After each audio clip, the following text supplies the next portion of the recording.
திரு cool Suresh அவர்களுடைய கேள்வி. வணக்கம் நித்யானந்த சுவாமி, நான் நடிகர் கூல் சுரேஷ்.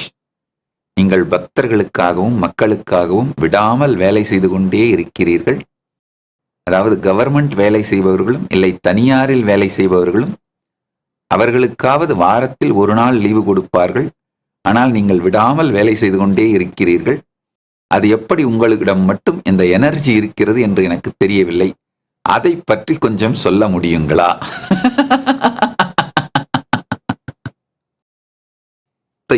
எனர்ஜி இது ஆக்சுவலா உங்களுடைய கேள்வி மட்டும் இல்ல, பல பேருடைய கேள்வி.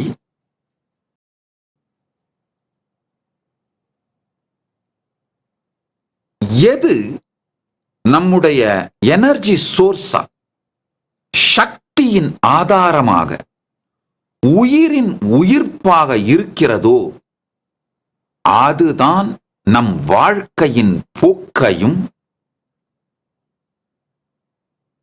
முடிவையும் நம்முடைய வெற்றி தோல்விகளையும் நிர்ணயிக்கின்றது. வெற்றி தோல்விகளை வெளி உலகத்தால் நிர்ணயிக்கவே முடியாது.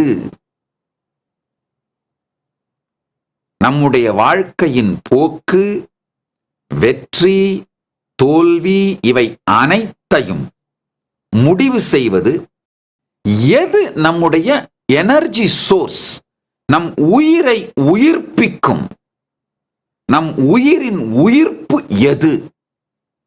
ஆழ்ந்து புரிந்து கொள்ளுங்கள்.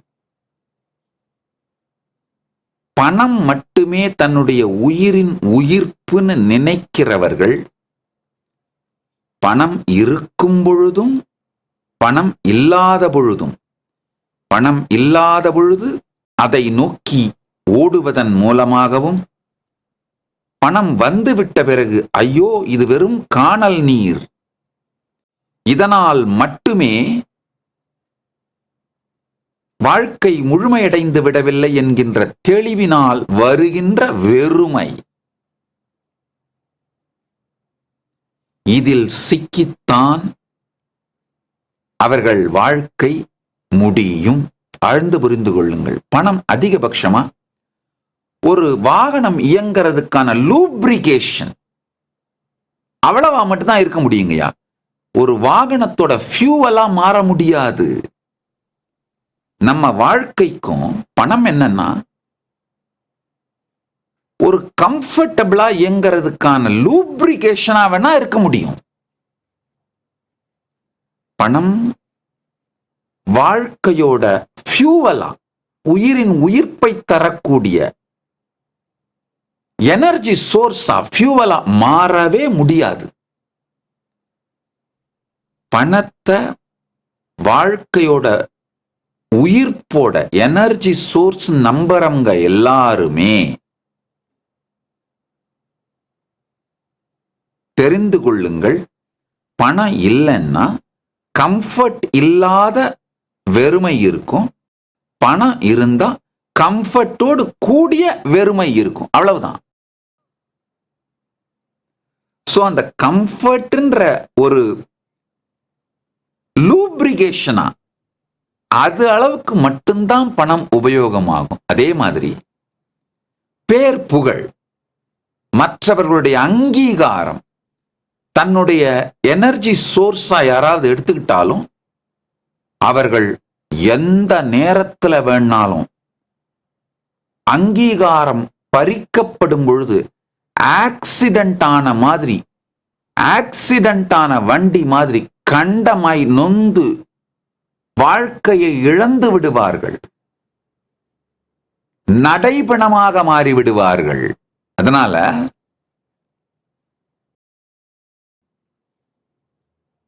நேம் அண்ட் ஃபேம், அதாவது அங்கீகாரம், சமூக அங்கீகாரங்கள், மற்றவங்க நம்மளை பத்தி வச்சிருக்கிற கருத்தை சார்ந்து உங்களுடைய பர்சனாலிட்டிய, உங்களுடைய உயிரின் உயிர்ப்பை வடிவமைச்சுக்கிட்டீங்கன்னா நிச்சயமாக அது ஆக்சிடென்ட் ஆக போற வண்டி தான். எவ்வளவு வேகமா போனீங்கன்னாலும் சரி, ரொம்ப வேகமா போனா நீங்களே போய் எதுலயாவது இடிச்சு ஆக்சிடென்ட் பண்ணிடுவீங்க, விபத்து நடந்துரும். ரொம்ப மெதுவா போனீங்கன்னா கூட மத்தவங்க யாராவது வந்து இடிச்சு விபத்து நடந்துரும். ஏன்னா ஒரு சாலையில் செல்லும் பொழுது பாதுகாப்பு என்பது உங்களை சார்ந்து மட்டுமல்ல, எதிர் வருபவர்களையும் சார்ந்தது, சுற்றி இருக்கும் மற்றவர்களையும் சார்ந்தது. அதே போல உங்கள் வாழ்க்கையிலையும் நீங்க மற்றவங்க வச்சிருக்கிற ஒப்பீனியனை வச்சு அதை உங்கள் எனர்ஜி சோர்ஸா பில்ட் பண்ணீங்கன்னா ரோட்ல போற வண்டி மாதிரி தாங்க ஐயா. எப்ப வேணா ஆக்சிடென்ட் ஆகி நடைபணமாக மாறி விடுவீர்கள். யாரு வேணா அந்த காத்தை பிடிங்கி விட்டுறக்கூடிய பலூனா தான் இருக்கும். மற்றவங்க நம்மளை பத்தி வச்சிருக்கிற opinion, name and fame energy சோர்ஸா இருக்கக்கூடாது. இப்ப எதெல்லாம் எனர்ஜி சோர்ஸா இருக்கக்கூடாதுன்னு சொல்றேன், எது எனர்ஜி சோர்ஸா இருக்கணும் அதை சொல்லுகிறேன் கேளுங்கள்.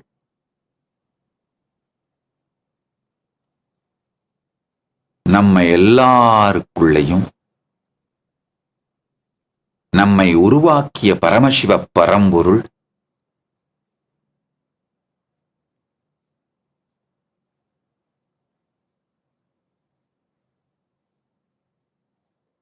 தன்னுடைய சக்தியையே, தன்னையே நம்முடைய எனர்ஜி சோர்ஸா, உயிரின் உயிர்ப்பா நமக்குள் வைத்திருக்கின்றார். மறைச்சு வச்சிருக்காருன்னு கூட நான் சொல்ல மாட்டேங்கய்யா. நம் கவனத்தை அவர் மீது திருப்பாமல் இருப்பதனால், இப்போ நமக்கு பின்னாடி ஒருத்தர் வராரு, அவரு இருக்காரா இல்லையானே நாம் அவர் மேல கவனத்தை திருப்பின பிறகுதான் சொல்ல முடியும். அவர் மேல கவனத்தையே திருப்பாமல், பார்க்கவே பார்க்காமல் அவர் இருக்காரு இல்லைன்னு எந்த முடிவுக்கு நாம வந்தாலும் அது உபயோகம் இல்லாதது. யாரோ சொன்னாங்கன்றதுக்காக இருக்காருன்னு முடிவு பண்ணாலும் அது உபயோகமில்லாத அத்தீகம். யாரோ சொன்னாங்க அப்படிங்கிறதுக்காக அவர் இல்லைன்னு முடிவு பண்ணீங்கன்னாலும் அது உயிரையே அழிக்கும் நாத்தீகம். இந்த இரண்டுமே முட்டாள்தனம். உண்மையில் ஒரு முறையாவது உள் திரும்பி அவரை கண்டால், அவரோடு இருக்கும் சமாதி நிலையை உணர்ந்தால், இப்ப நான் சொல்றது ரொம்ப பெரிய கஷ்டமானது அப்படின்லாம் நினைக்காதீங்க, கிடையவே கிடையாது. மிக மிக மிக எளிமையான, நேர்மையான முறைகள் சமாதி நிலையை பரமசிவ பரம்பொருளே நம்முடைய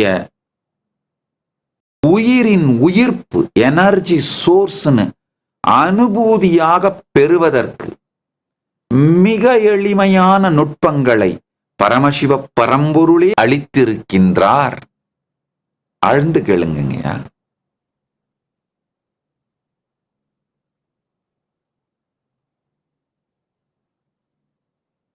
இந்த சமாதி நிலை ஒன்னும் பெரிய கஷ்டமெல்லாம் இல்லாதது.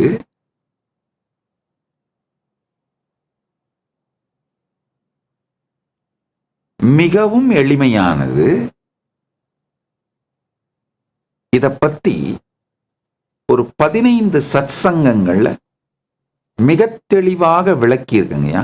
அதோட ஒரு பிளே லிஸ்டை இப்ப உங்களுக்கு ப்ரொஜெக்ட் பண்றேன்.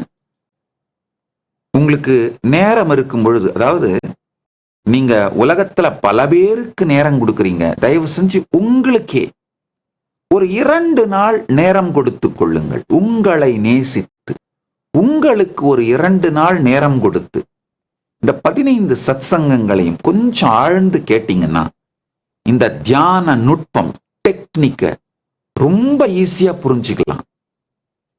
இதுல கஷ்டம்னு எதுவுமே இல்லைங்க. அந்த டெக்னிக்கை புரிஞ்சுக்கிட்டோம்னா போதும்.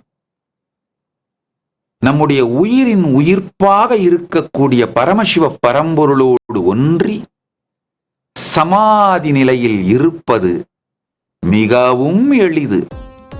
Nityanandam, thank you for watching, and if you found the video enlightening, please give it a like, share it with your loved ones, and subscribe to stay connected with us. don't forget to click the bell icon to receive the notifications.